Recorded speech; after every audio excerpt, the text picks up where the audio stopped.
On m'a toujours dit dans la vie, il y a 3 types de personnes. Il y a les gagnants, il y a les perdants et il y a ceux qui n'ont juste pas encore appris comment gagner. Et ma mission, c'est d'apprendre à ces jeunes-là les principes de succès.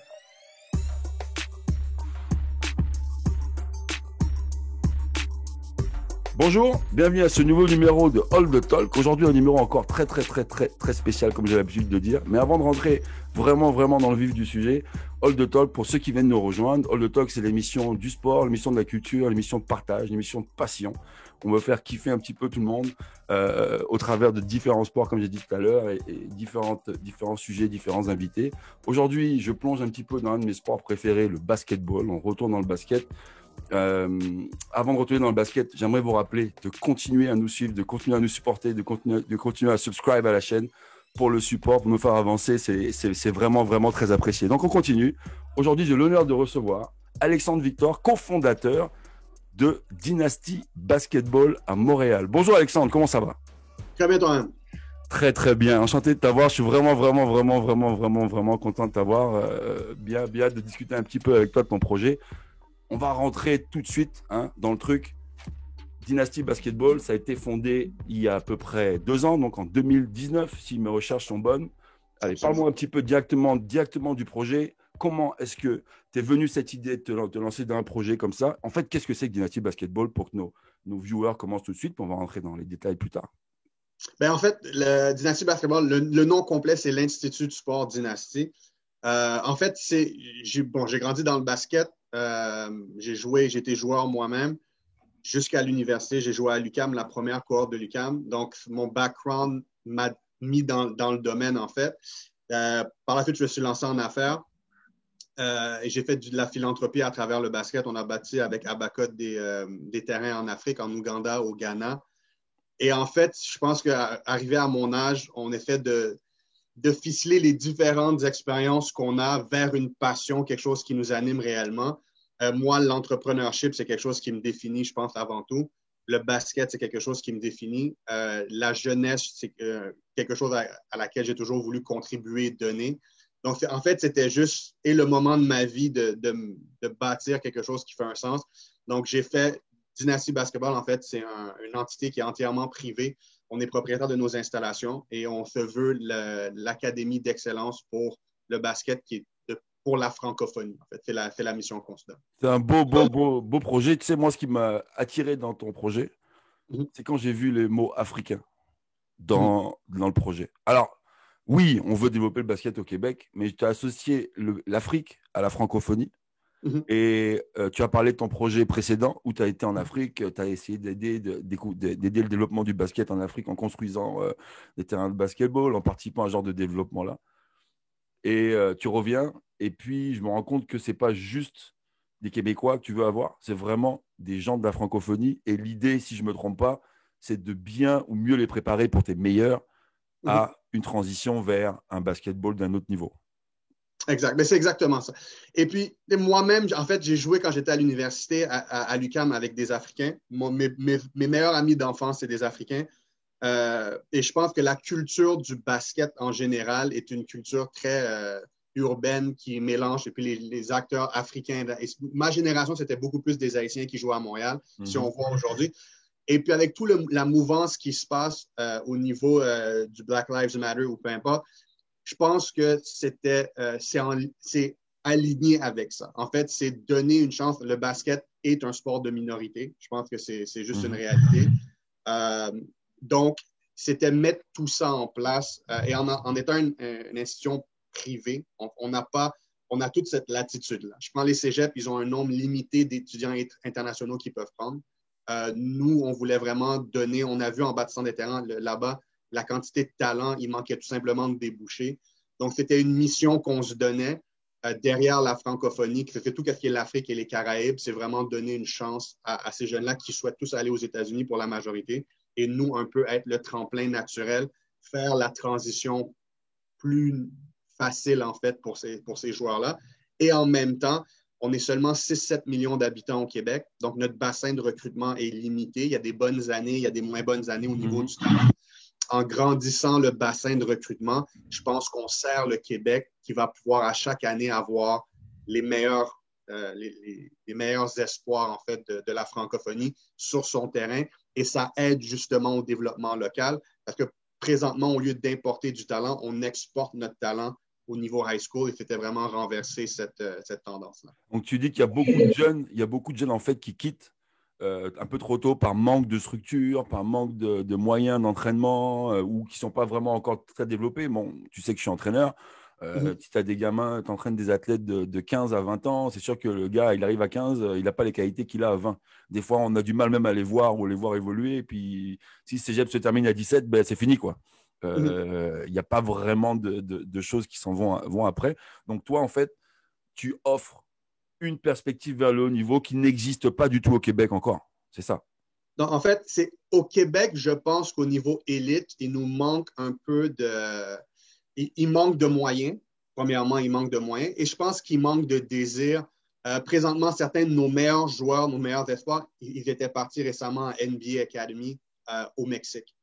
Donc, on exporte nos meilleurs joueurs et sinon, d'autres partent vers l'Ontario. On parle de Toronto, qui est un hub qui a créé Jamal Murray, qui a créé des joueurs NBA. Donc, en fait, les jeunes se dirigent vers, parce que le jeune ambitieux ne veut pas sacrifier son rêve pour le basket québécois. Lui, il veut choisir la meilleure option pour qu'il maximise ses chances d'atteindre ses objectifs. Donc, je pense qu'il y avait comme un vide à ce niveau-là. Et je pense que par comment on est organisé, je pense tout simplement que c'était beaucoup plus simple pour nous de pouvoir le faire. Ah, j'aime beaucoup ça parce que je trouve que ben, déjà tu apportes quelque chose qui n'existe pas dans ton domaine. Alors nous en natation, il y a beaucoup de sports amateurs en fait, où à Montréal on a beaucoup de centres nationaux. Au Canada, il y a beaucoup de centres nationaux. Les athlètes bénéficient de conditions quand même assez exceptionnelles. Ils sont aussi identifiés par le comité olympique ou par la province québécoise. Donc, on reçoit un petit peu d'argent, on reçoit des soutiens pour les aider. Toi, tu as des athlètes qui viennent de l'étranger, donc ça va peut-être être différent pour aller chercher des financements. Avant de parler de financement, ça serait quoi? Bon, tu vas me dire, il y en a 50 là, mais ça serait quoi ton plus gros, le premier principal défi auquel tu trouves? Parce que ton organisme existe depuis 2 ans, les jeunes commencent à rentrer, tu commences à te faire un nom. Quand tu m'as parlé de moyens tout à l'heure, ça serait quoi le plus gros défi pour toi aujourd'hui pour que ton académie, l'institut évolue un petit peu plus vite et puisse accélérer un peu le mouvement? En fait, c'est difficile à répondre parce que je pense que toute organisation, c'est comme quand tu es jeune, tu vis des difficultés, mais ça forme qui tu es, ça forme ton identité.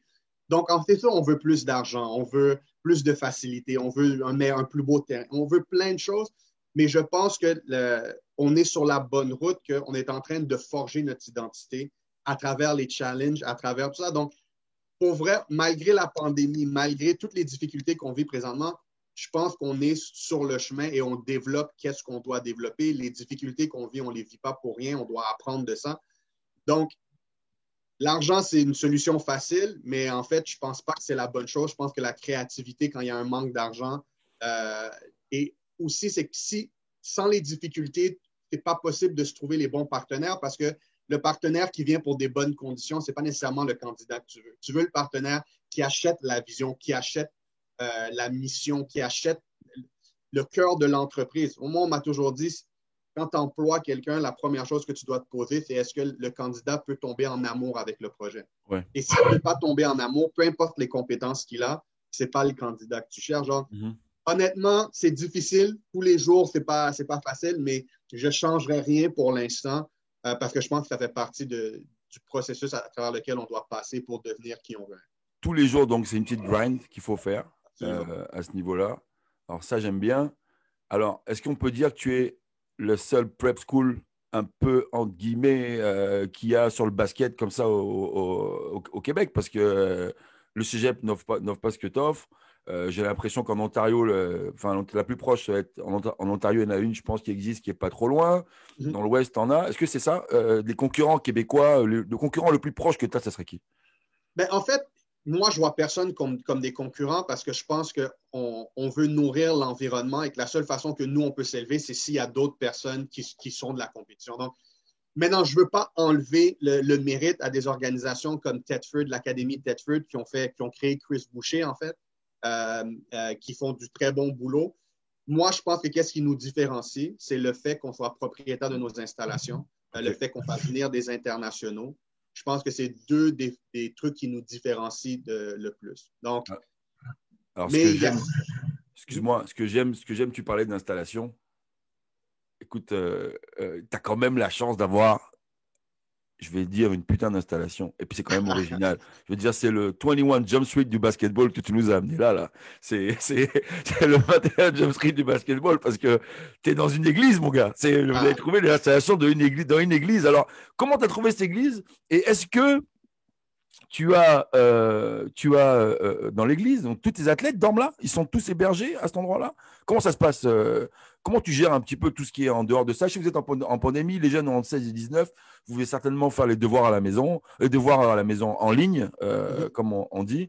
Ça se passe comment pour la plupart de tes jeunes? Est-ce qu'ils sont tous, est-ce que vous êtes comme un pensionnat? Est-ce que vous en prenez soin d'eux à 100%?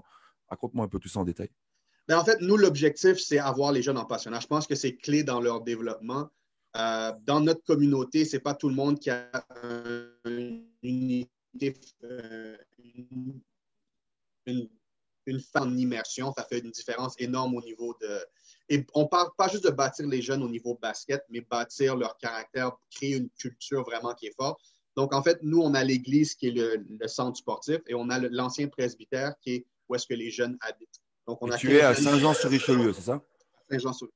On est à 25 minutes du Pont-Champlain. OK. Donc, c'est pas trop loin de Montréal, mais assez loin pour rester loin des problèmes.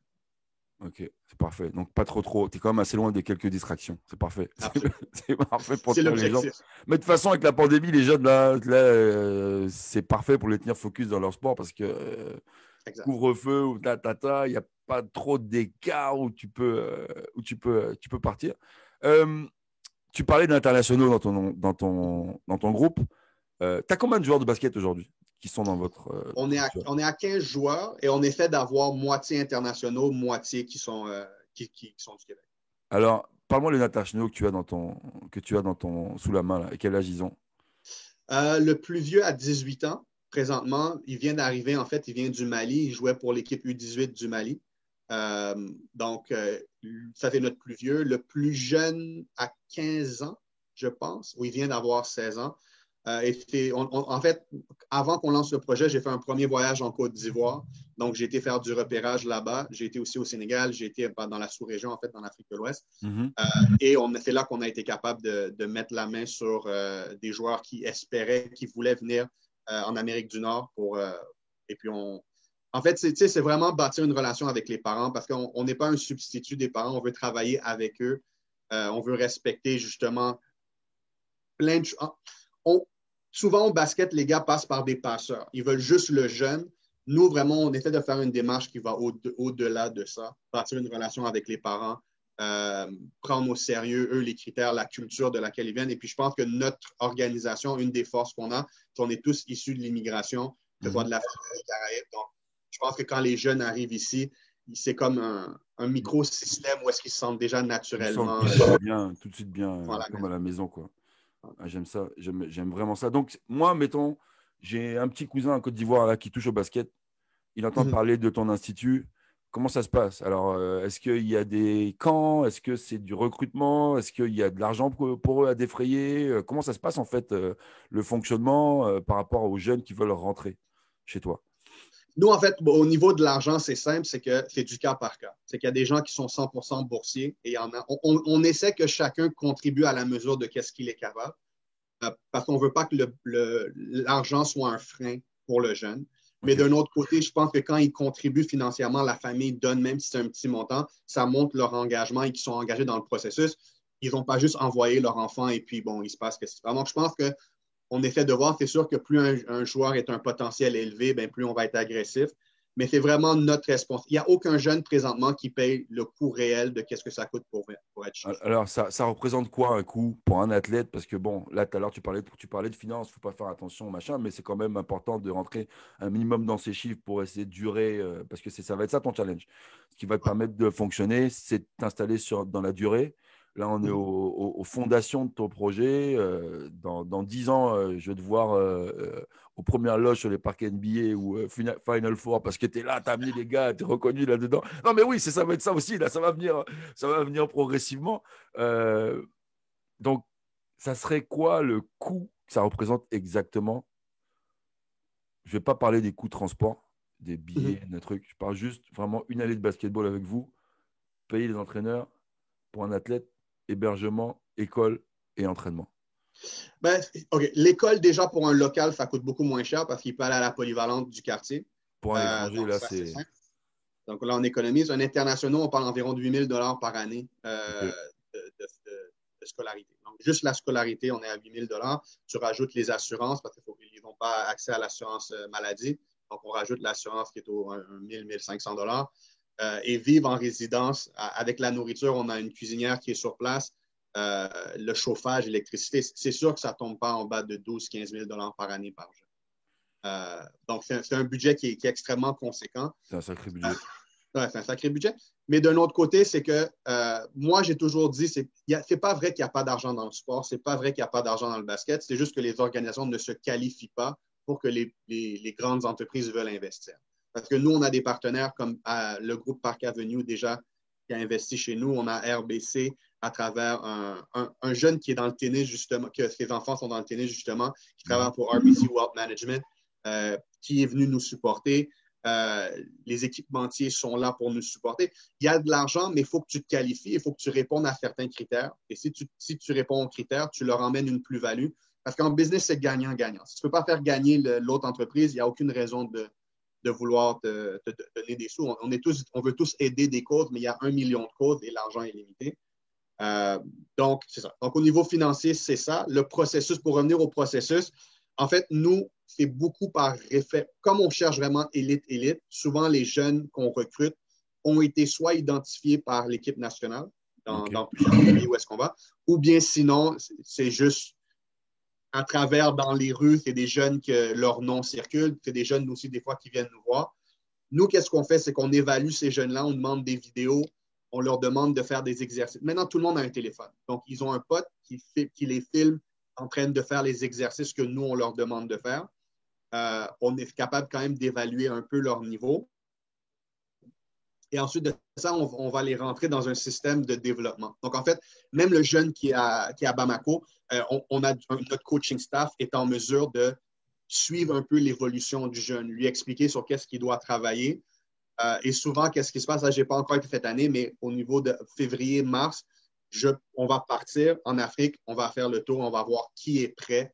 Et on fait une tournée. J'étais supposé aller en Guinée, au Mali, Cameroun, Sénégal, la France aussi. La France, c'est plus facile. En fait, on a des gens qui sont dans le basket en France qui sont capables de faire le repérage pour nous.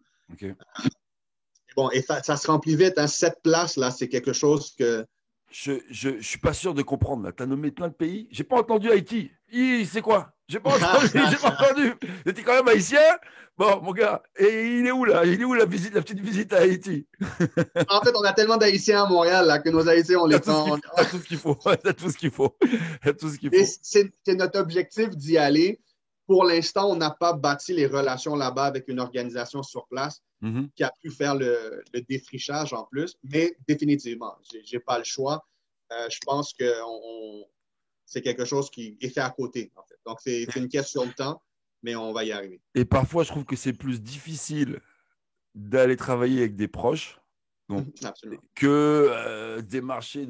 Moi, la Côte d'Ivoire, des invités de la Côte d'Ivoire, j'en ai pas encore eu dans votre émission. J'ai une liste comme ça, mais c'est dur à aller. Bah, mon gars, c'est juste, on se connaît, c'est OK, demain, après-demain, je vais t'aider. On est rendu à 8 mois après, il n'y a rien. Mais il faut continuer.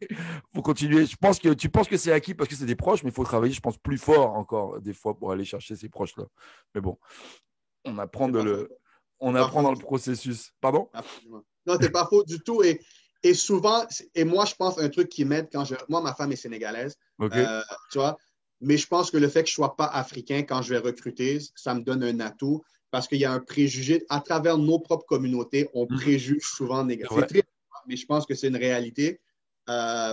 Donc, Tu vois, mais je pense que c'est juste une question. Là, notre nom commence à se faire et tout, et il y a un réel désir chez nous d'aller trouver. Et on a des histoires comme Samuel d'Alembert. Il y en a. Tu vois? Donc, c'est juste une question de temps. Et honnêtement, moi-même, j'ai un nom que je n'ai jamais vu. Donc, ça me permet d'aller voir la famille en plus quand je vais faire du web. Bon, ben, c'est ça, mélanger l'utile à l'agréable. Donc, on va dire que vous êtes indépendant avec quelques partnerships qui vous aident à avancer.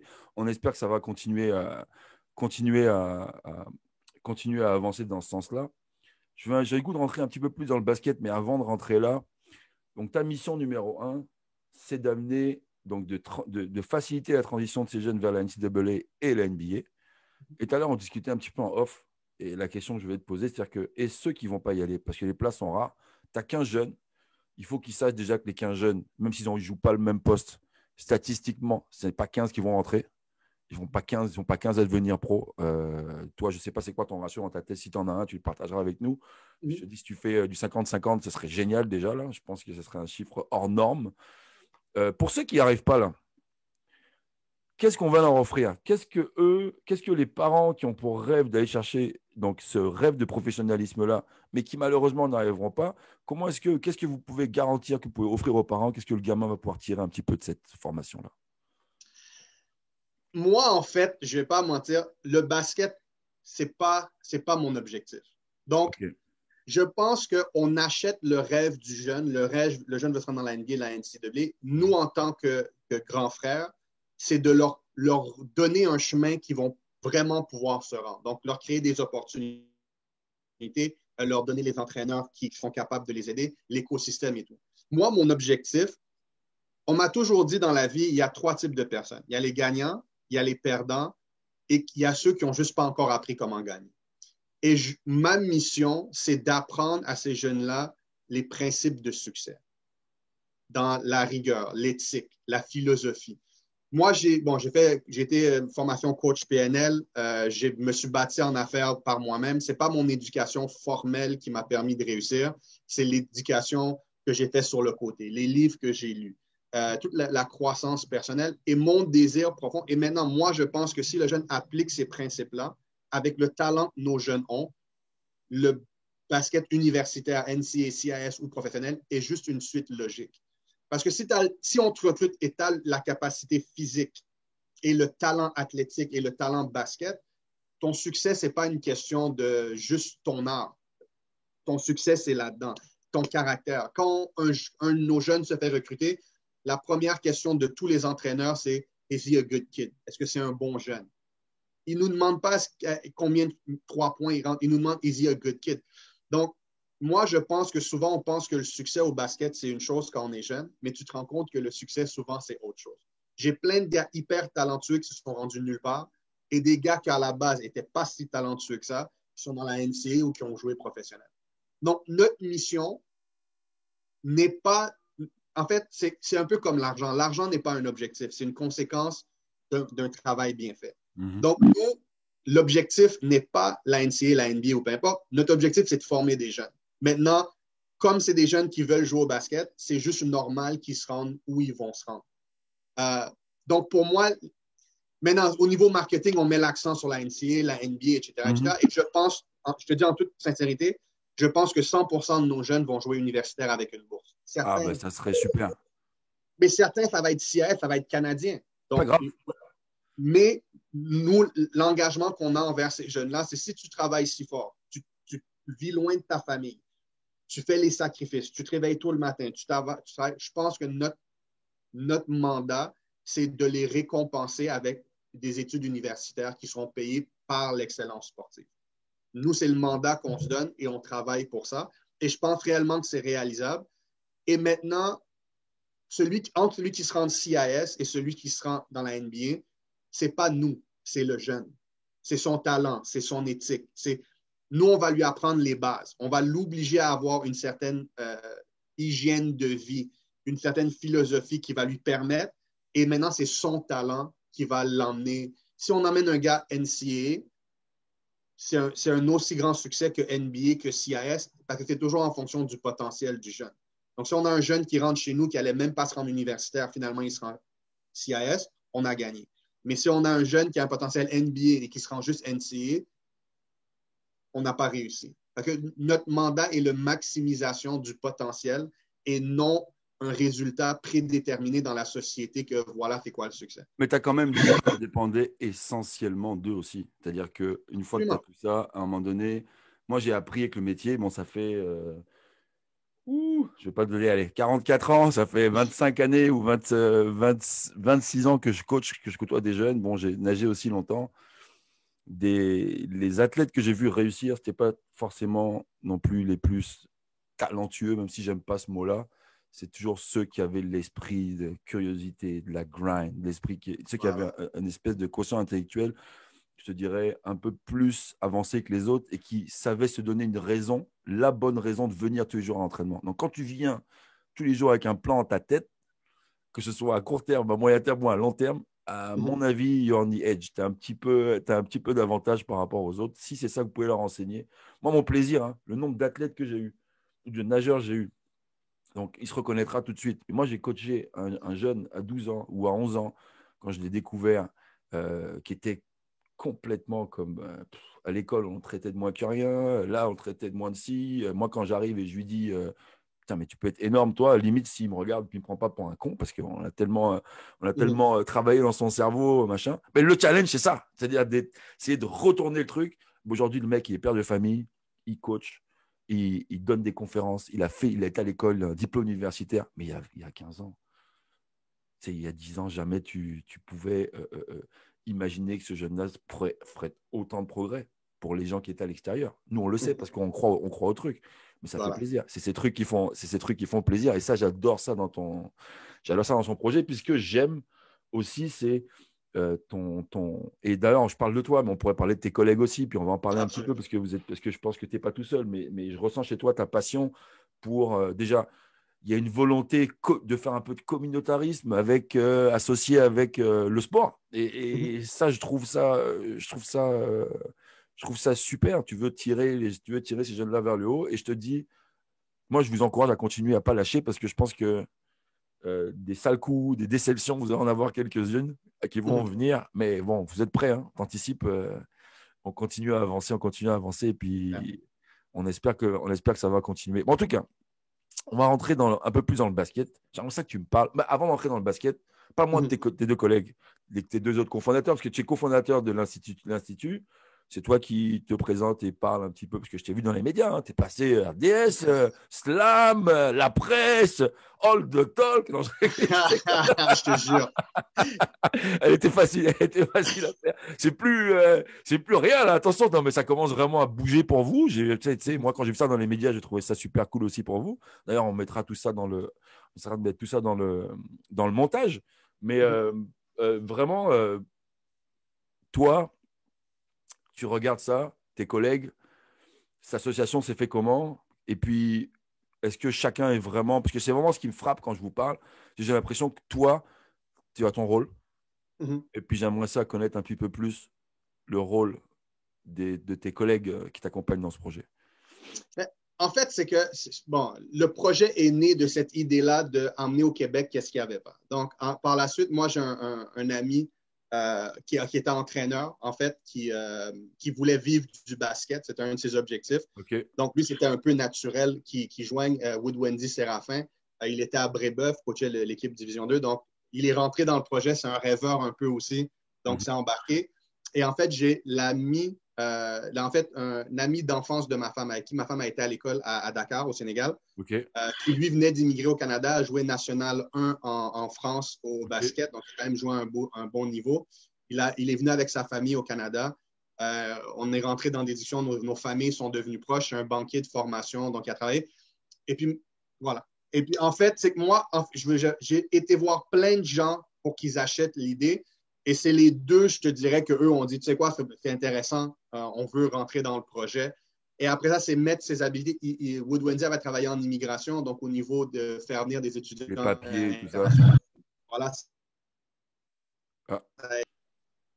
En fait, non, l'immigration, c'est Wood-Wendy. Lui a travaillé chez Immigration Canada pendant 10 ans. Donc, lui a traité des dossiers, donc il connaissait les rouages derrière les demandes d'immigration.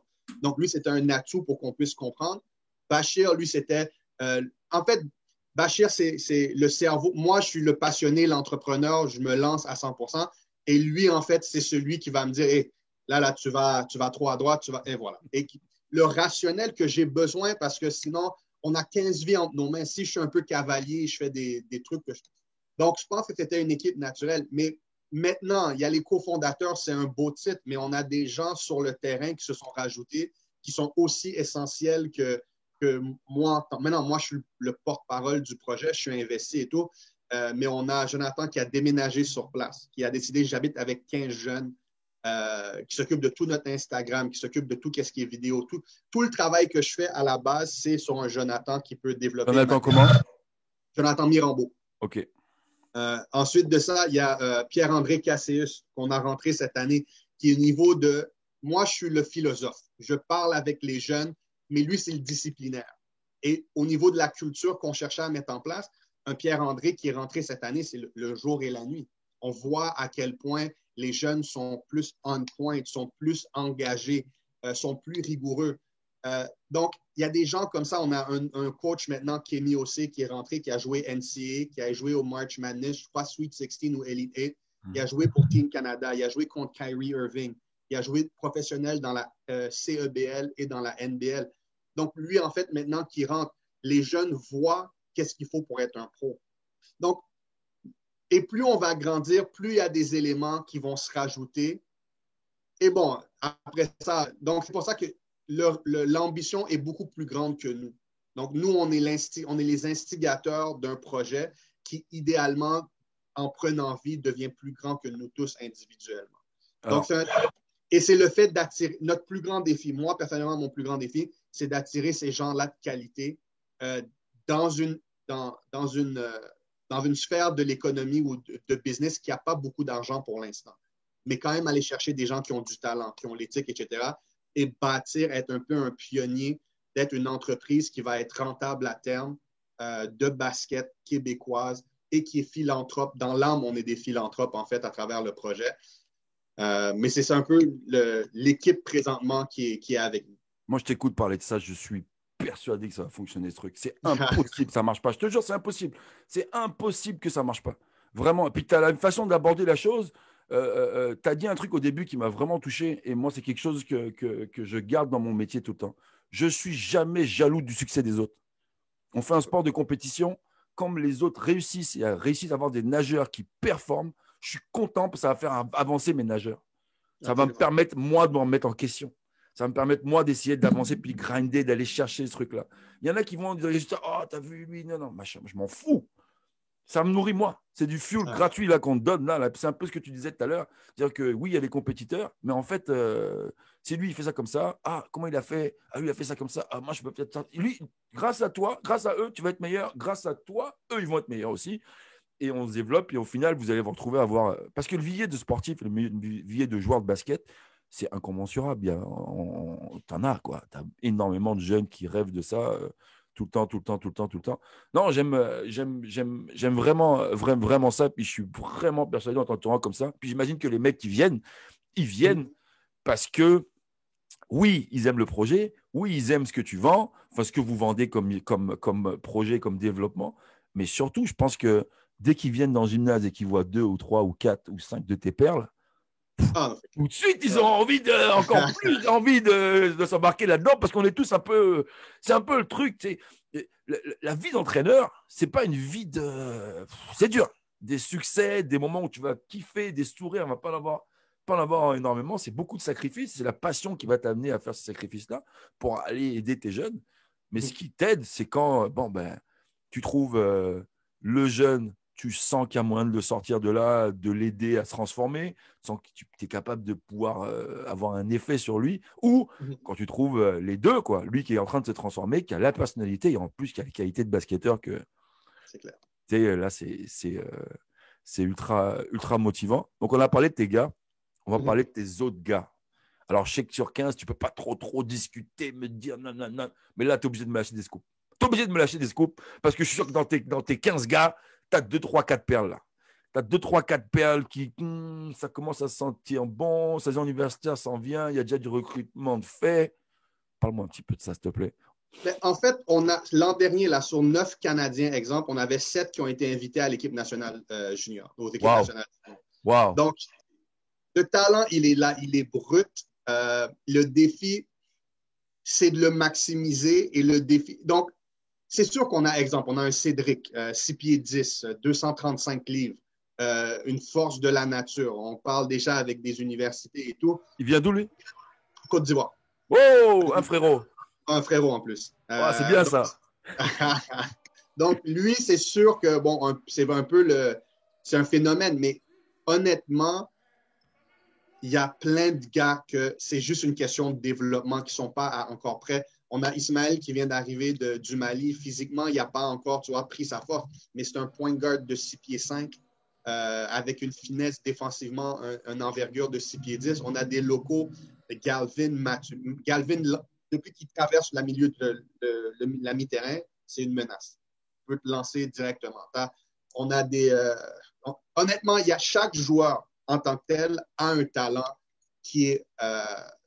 On a un Français, en fait, canadien. Il est né canadien, mais a grandi en France. Landry, 6 pieds 8, qui est un shooter, quoi. Donc, le profil qu'on recrute, c'est des gars qui ont un profil professionnel. C'est un peu notre triche, là, en fait. C'est qu'on prend des gars qui ont déjà un profil qui est hyper intéressant. Des mecs qui ont faim, quoi. Et les gars ont faim. Et ça, l'autre chose, et toi-même, tu sais, là, quand tu prends des gars qui ont traversé l'Atlantique pour venir ici, tu vois, et on a des locaux, on a un Michael 6 pieds 5 qui joue à Sonny qui est un peu tombé, mais ce gars-là, c'est un Division 1. Au niveau académique, il faut qu'il rattrape un peu, mais athlétiquement, c'est un gamer. 6 pieds 5, point guard, shooting guard, un combo guard qu'on appelle. Donc, et je pourrais passer pratiquement à travers chaque joueur. On a un de nos plus petits, mais physiquement, c'est une bête. Il n'y a personne qui peut passer. Quand il prend le meneur, il est annulé. Lockdown. Lockdown complètement. Donc, et ça, c'est Joachim, un autre Ivoirien en plus. On a des gars qui ont du talent et le défi, c'est pas là. Parce que le défi, honnêtement, je pense que c'est pas le talent. Au Québec, à chaque année, il y a du talent qui se rend nulle part. Le défi, c'est comment prendre ce talent-là et le façonner pour qu'il soit prêt. Et pas juste qu'il se rende au prochain niveau, mais qu'il performe au prochain niveau. Nous, c'est le mandat qu'on s'est donné. C'est un jeune qui se rend au prochain niveau, mais qui lâche après 6 mois parce que c'est trop difficile ou parce qu'il ne sait pas s'adapter. Donc, c'est là-dessus qu'on travaille. Donc, et on essaie de ne pas tomber en amour avec nos propres joueurs parce que c'est facile de regarder des gars qui ont du talent et je pense que c'est l'erreur qu'au Québec, on fait souvent. Wow. Comme il est talentueux, tu es impressionné et là, tu ne joues plus ton rôle d'entraîneur, tu ne joues plus ton rôle de mentor et tu peux. Donc, il faut que le jeune, là, quand il te dit un Cédric, c'est une brève, oui, mais il n'est pas bon pour ci, il n'est pas bon pour ça, il doit améliorer ci. Et c'est là que tu dois challenger ton jeune constamment. Donc, moi, je te dirais, quand je prends du recul et je regarde nos jeunes, là, je suis comme, c'est incroyable. J'ai jamais vu autant de talent dans un gym, mais au quotidien, là, on est en train de les critiquer et de les salir seulement parce qu'ils ont besoin de ça pour, tu vois, passer au prochain niveau. Et moi, je te dirais un lien que je fais et pourquoi je pense qu'on est différent comme programme. Je pense que le sport ultime, c'est les affaires. Les affaires, tu n'as jamais gagné. Il y a toujours un prochain qui vient te manger. Tu as un compétiteur qui va naître. L'environnement. Et on est constamment. Donc, oui, on peut s'asseoir et dire RDS, la presse, on a ci, on a ça. Mais si on fait ça, là, on n'existe plus demain. C'est toujours le prochain combat. Comment on peut grossir? Et donc, je pense que d'être dans cet environnement-là, en tant qu'entreprise, les jeunes peuvent puiser de cette mentalité-là, de cette philosophie-là, de constante amélioration. Tu vois, jamais être satisfait. Si tu te compares juste aux gens qui sont autour de toi, nous, on se compare à AMG, on se compare à Monverde, on se compare à l'INSEP en France. On n'est pas en train de se comparer ici. Ici, on veut que tout le monde ait du succès. Mais nous, et le jour qu'on atteint le monde d'un AMG, on va dire, OK, avec qui on peut se comparer pour élever encore au prochain niveau. Donc, c'est un combat qui n'arrête jamais, en fait. Ah, j'aime ça. Sky is the limit. Absolument. Mon gars, ça va être une grind à tous les jours et puis tu es motivé, tes rêves sont dans la tête. Le problème, c'est que beaucoup de gens ont des choses dans la tête, mais on n'ose pas comme… Puis toi, je sens que tu l'exprimes et puis tu n'as pas peur de le dire. Puis je pense que ça a toujours été en toi. Je ne pense pas que c'est quelque chose qui est arrivé hier ou avant-hier. Là, ça s'est construit forcément, mais c'est quelque chose que je pense que tu as toujours porté et que tu amènes ça comme ça. Et c'est sûr que, tu sais, dans le milieu du coaching, on dit beaucoup que les athlètes ressemblent à leurs entraîneurs ou à leur organisation. Mhm. Et peut-être que toi, quand tes joueurs vont arriver, et tout à l'heure, tu me disais, quand le scout arrive, il te dit, is it easy a good kids? So, quand tu vas être capable de donner 3, 4, 5, 6, 7, fournir 8, 9, 20 joueurs à des organisations, tu vas avoir ce stamp sur toi disant, bon, hey, les gamins, ils arrivent, c'est des fucking bosseurs. Ils Mhm. kiffent la game, ils jouent en équipe, ils jouent sur leur qualité. Ils n'essaient pas d'inventer un basket truc. Tu vas avoir une touch que tu vas pouvoir sortir, un peu comme le footballeur du Barça quand il sort de la Masia, ou de tel footballeur quand il sort de telle école de foot, ou tel nageur quand il sort de tel truc, des qualités qu'ils vont pouvoir aller chercher. J'aime vraiment ça. On s'en va vers la fin tranquillement, puis je voulais te parler un petit peu d'actualité aussi. Mhm. Toi, le basket qui te branche, parce que ça, c'est encore plus spécifique pour les gens qui nous écoutent, qui sont dans le basket. Votre académie, c'est quoi en termes de basket? Est-ce que c'est une académie qui est drivée par un type de basket style, et là, je vais toucher un basket plus à l'européenne, où les fondamentaux sont maîtrisés de A à Z, tous les gamins qui fassent 1,90 m à 2,10 m, ils apprennent à tout faire, Mhm. ou tout de suite, on est dans une culture de basket un peu plus, je dirais, on va dire un NBA style San Antonio ou Golden State aujourd'hui, où on prend un basket plus collectif, moins de one-on-one game, où tu es plus vers un développement de basket vers de l'isolation, du joueur de basket, on met les qualités athlétiques, les qualités du jeu de basket en avant. C'est quoi ton frame? Ça serait quoi votre philosophie de jeu par rapport à ça? Ben, en fait, bon, là, moi, je ne suis pas l'entraîneur, hein, donc je veux Non, non, pas. non, non. Il y a les gars qui s'occupent de ça, mais la philosophie première, à la base de tout, qu'est-ce qu'on fait? C'est on est là pour le développement du jeune. On s'en fout des bannières. Tu ne verras jamais dans notre gym une bannière de championnat. Nous, on va remplacer ça par les jerseys de nos joueurs qui ont accompli leur rêve. Donc, on n'est pas dans quand tu rentres chez nous, c'est comme ça qu'on joue. Donc, nous, on va choisir des jeunes qui fit un peu avec ce qu'on veut faire. Donc, c'est sûr que l'athlétisme, dans les communautés qu'on recrute, bon, Il faut l'athlétisme, athlétique. on n'a pas des Serbes. Hein. C'est pas notre. Mm-hmm. Donc, c'est des gars qui sont athlétiques. Et maintenant, nous, notre objectif, c'est quand on prend un jeune, c'est qu'est-ce qu'il doit développer pour jouer au prochain niveau. Donc, si, admettons, tu fais 6 pieds 6 et tu peux jouer dans la clé avec nous dans un pivot, mais qu'au prochain niveau, si tu arrives comme ça, tu ne vas pas te rendre, nous, on va dire c'est pas bon. Parce qu'à la fin de la journée, notre but, ce n'est pas d'utiliser le jeune pour que nous, on paraisse bien, mais notre travail, c'est de servir le jeune pour qu'il atteigne son rêve. Donc, nous, on va dire aux jeunes, ouais, présentement, tu penses que tu es bon parce que ça, mais au prochain niveau, ça ne marche plus. Donc, on doit travailler les autres choses et on oblige. Donc, on est une académie de développement. Donc, on n'a pas d'idée arrêtée. Exemple, et je parle à un ancien scout NBA qui a été une perle pour moi dans justement brasser les idées.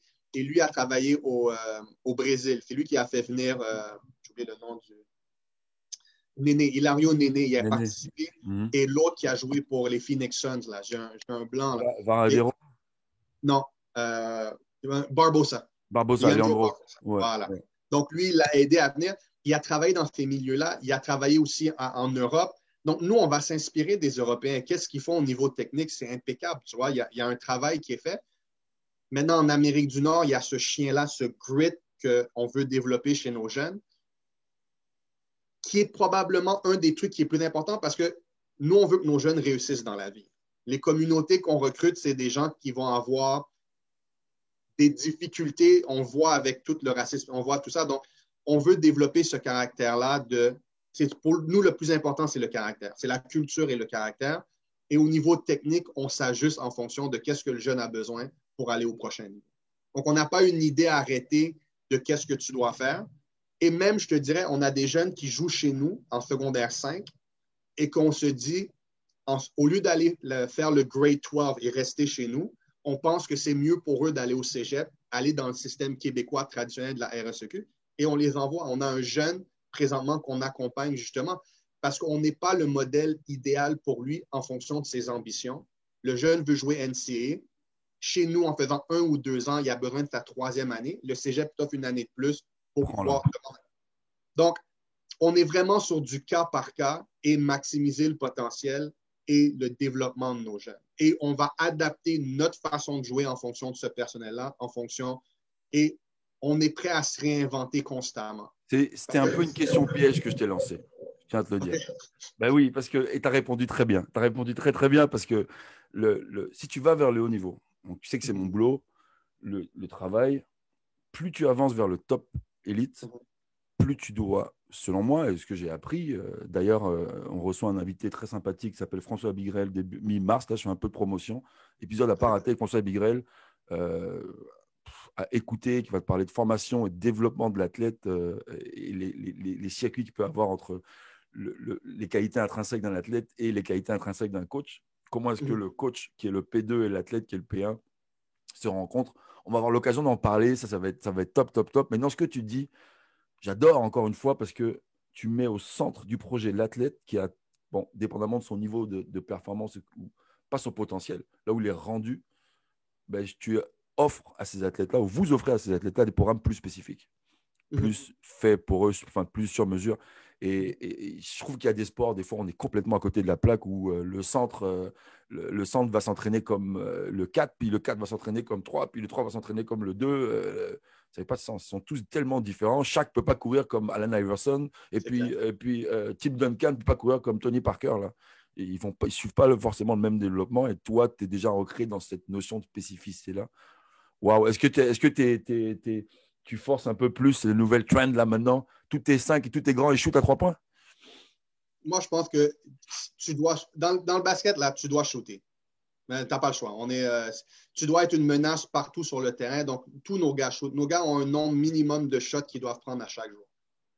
Et ça, c'est obligatoire. Ça fait partie de. Et tu dois bâtir ce mindset-là à tous les jours. Tu es au basket, tu dois shooter. Tu vois? Et même si tu es un big et que ton rôle ne sera pas de shooter, le fait que tu puisses le faire va t'ouvrir des opportunités.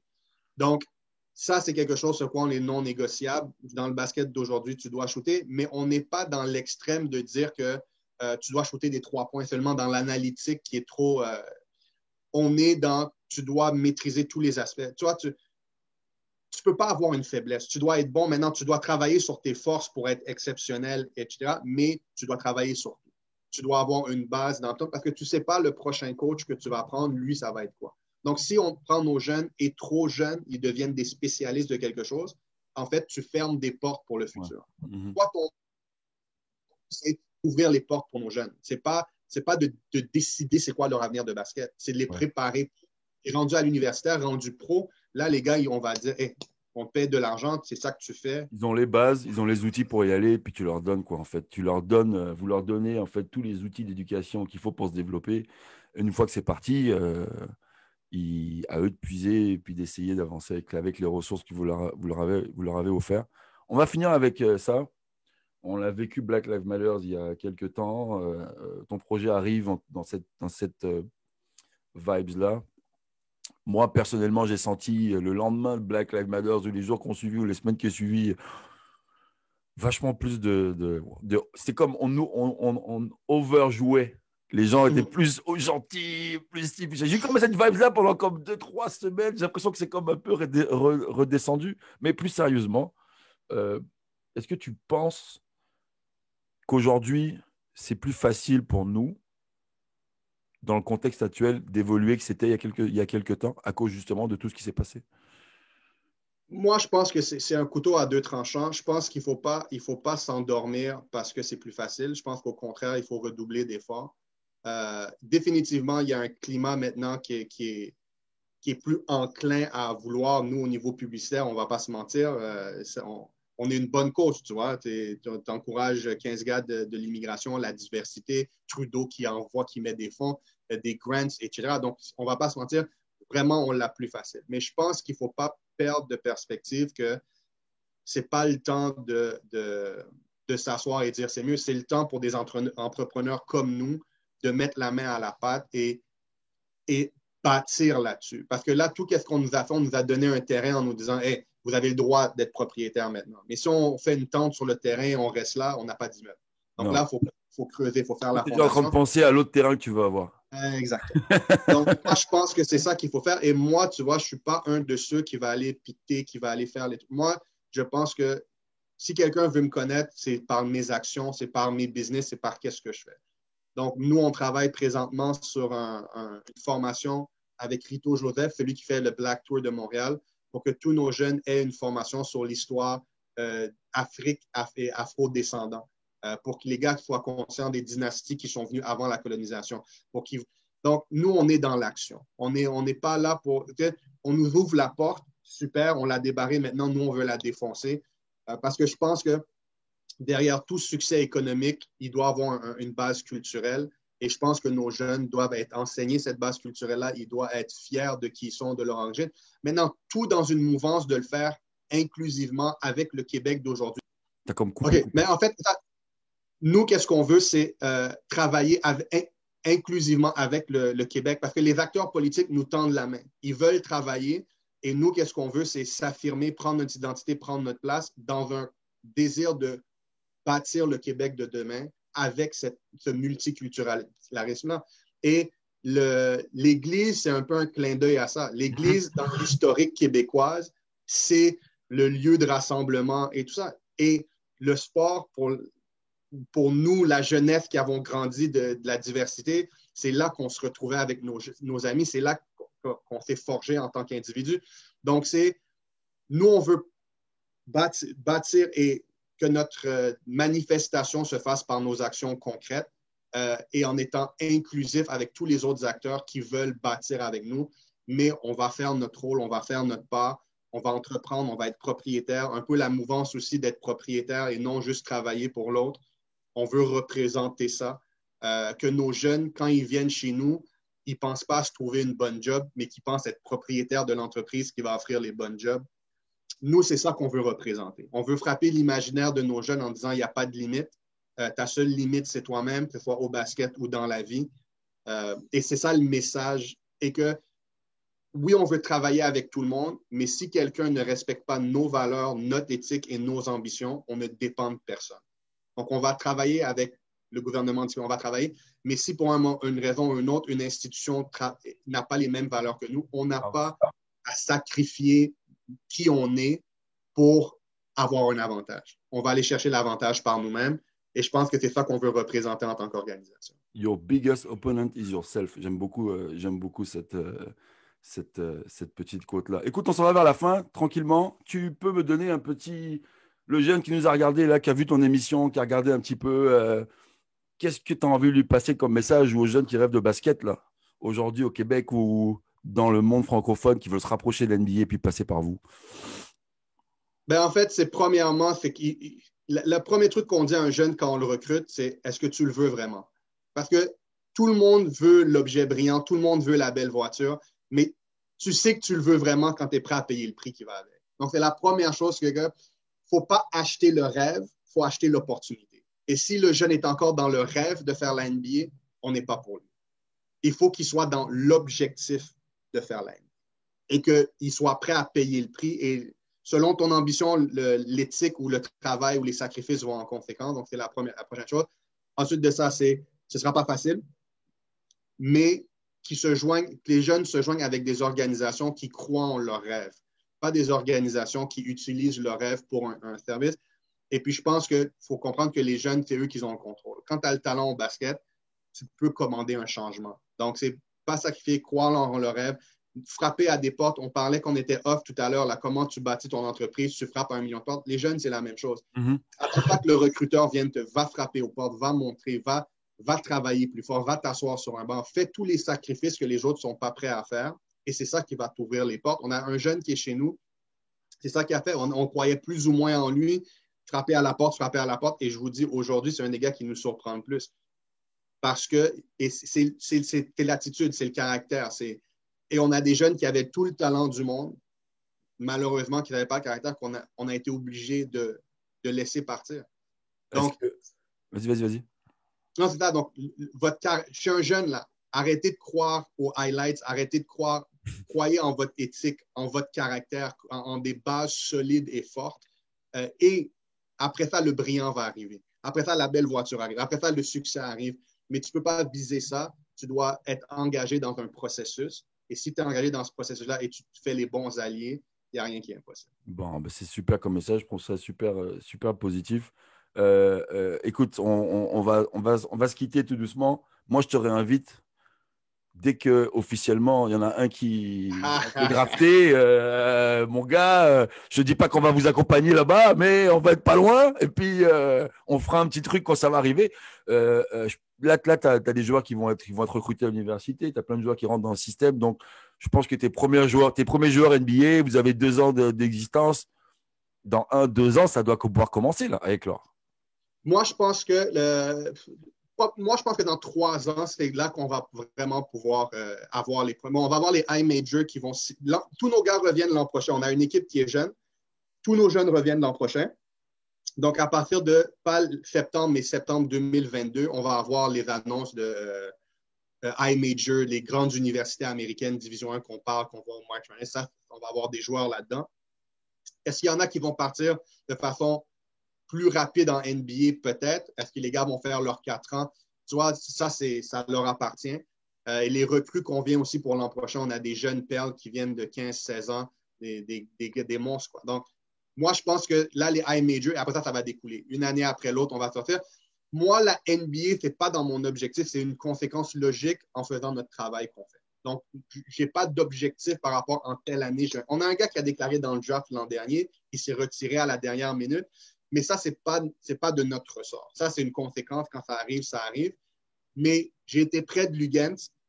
J'ai eu la chance, à travers Pierre-André Caféus, notre coordonnateur du programme, qui est très proche de Nelson aussi, qui s'occupe de beaucoup d'élite et les Knights, qui a accompagné depuis le début Lugens jusqu'à la NBA. J'étais allé voir Lugens à Arizona grâce à eux.